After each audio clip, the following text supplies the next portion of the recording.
ओम नमः शिवाय। श्री महापुराण श्री कोटि रुद्र संहिता अध्याय 13 बटुकनाथनी उत्पत्ति। ऋषिओ पूछ्યું, हे सुतजी, आप कृपा કરીને અંધકેશ્વર શિવ જ્યોતિર્લિંગ તેમજ અન્ય જ્યોતિર્લિંગોનું મહાત્મ્ય સંભળાવીને અમને કૃતાર્થ કરો।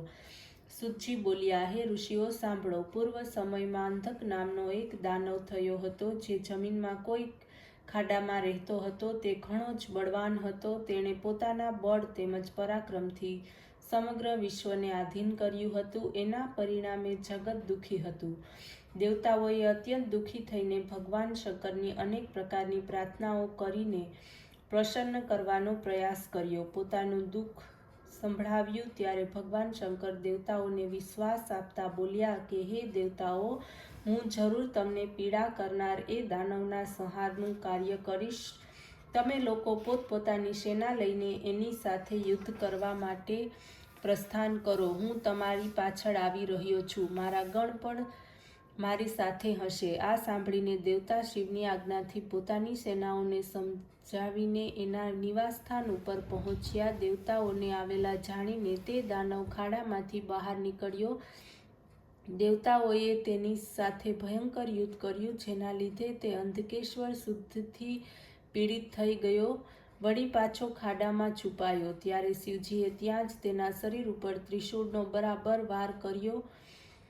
એનાથી પીડાતો આકુળ વ્યાકુળ થતો તે દાનવ સદાશિવને કહેવા લાગ્યો, હે પ્રભુ, મેં સાંભળ્યું છે કે મરતી વખતે શિવ દર્શન મનુષ્યને શિવરૂપ બનાવે છે। હવે મેં આપના દર્શન કર્યા છે। હું પણ કૃતાર્થ થઈ ગયો છું। ત્યારે આવા પ્રકારની વાત સાંભળીને પ્રસન્ન થઈને સદાશિવ બોલ્યા, દાનવેન્દ્ર, હું તારી આ ભાવનાથી પ્રસન્ન થયો છું। વરદાન માંગો। સાંભળીને દાનવ બોલ્યો, શંભો, જો આપ ખરેખર પ્રસન્ન મન હો તો મને આપની અવિચલ ભક્તિ આપો। બીજું, આ જગ્યાએ જ આપનો નિવાસ રહો। સુતજી બોલ્યા। આ પ્રમાણે દાનવના વચનો સાંભળીને સદાશિવ જ્યોતિર્લિંગ રૂપે ત્યાં રહ્યા। આ જ્યોતિર્લિંગની 6 માસ સુધી પૂજા અર્ચના કરવાથી સર્વ પ્રકારની મનોકામના પૂર્ણ થાય છે તથા યથામતિ દેવલોક પણ જાય છે। આ સાંભળીને સુતજીએ ઋષિઓને પૂછવા લાગ્યા, દેવલોક શું છે? અમને તે કહો। ત્યારે સૂત પુરાણીજી બોલ્યા, સાંભળો। પ્રાચીન સમયમાં દધીચી નામના એક બ્રાહ્મણ થયા, જે ઘણા ધર્માત્મા હતા, શિવભક્ત હતા, સર્વ વેદોના જ્ઞાતા હતા અને એમના પુત્રનું નામ સુદર્શન થયું। તે પણ પોતાના પિતાની જેમ સર્વગુણ સંપન્ન હતો, પરંતુ તેની પત્ની ઉચ્ચ કુળની ન હતી, જેનું નામ દુર્ગુલા હતું। એણે આવતા જ પોતાના પતિને આધીન કરી લીધો। એનાથી 4 પુત્રો થયા। એક દિવસ સુદર્શનના પિતા દધીચીને પોતાના જાતિવાળાને મળવા માટે કોઈ ગામમાં જવાનું હતું। ત્યારે તેણે પોતાના પુત્રને બોલાવ્યો અને કહ્યું કે હે પુત્ર, મારે ગામમાં કાર્યવશાત જવું છે। તમે ભગવાન શિવનું પૂજન કરજો। આ પ્રમાણે આજ્ઞા આપીને દધીચી ચાલ્યા ગયા। ત્યાં જાતિવાળાના આગ્રહથી કેટલોક સમય રોકાવાનું થયું। આ બાજુ સુદર્શન શિવ પૂજન કરતા રહ્યા।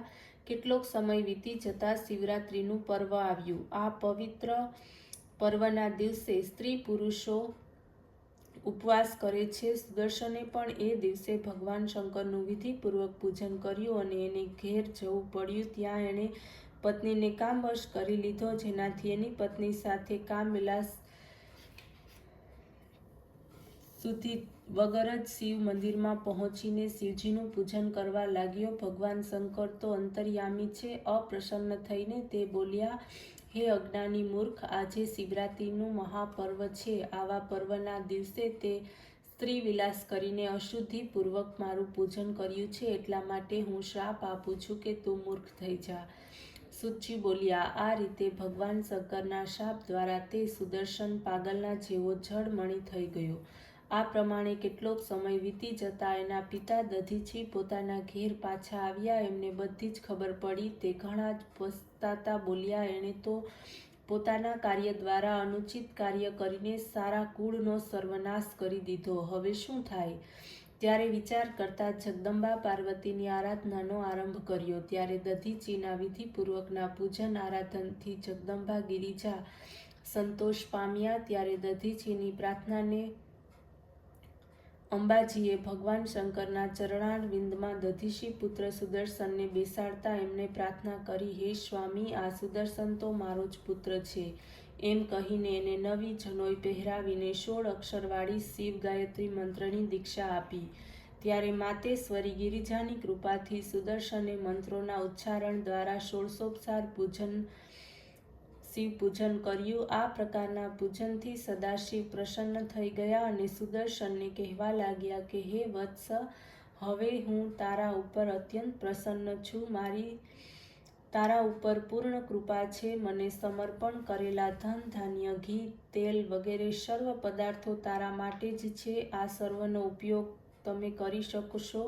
તમે હંમેશા સ્નાન કરનાર, ત્રિપુંડ, તિલકધારી, સંધ્યા તેમજ ગાયત્રી જપના કરતા થાવ. મેં તારા સર્વ અપરાધ માફ કર્યા છે. આમ કહીને ભગવાન શિવજીએ સુદર્શન તથા તેના પુત્રોને બટુક રૂપમાં અભિષેક કર્યો અને પછી બોલ્યા, હે પુત્રો, તમારામાંથી જે પણ મારું પૂરું બટુક રૂપ હશે તે વિજય પ્રાપ્ત કરીને સંસારમાં પૂજનીય થશે. સંસારમાં તમારું પૂજન કરનારનો હું આદર કરીશ. તમારું પૂજન મારું પૂજન માનીશ. તમે લોકો પોતાના કામમાં લાગ્યા રહો. સુતજી બોલ્યા, હે ઋષિઓ, આ રીતે પોતાના પુત્રોની સાથે સુદર્શને શિવજી દ્વારા વરદાન પ્રાપ્ત કર્યું. અભિષેક પ્રાપ્ત કરીને આ જ સુપુત્ર સુદર્શન બટુક નામથી હું સંસારમાં પ્રસિદ્ધ થયો. એટલા માટે જ શુભ તેમજ અશુભ બંને પ્રકારના કર્મોથી બટુક પૂજન કરવું જોઈએ. ઓમ નમઃ શિવાય.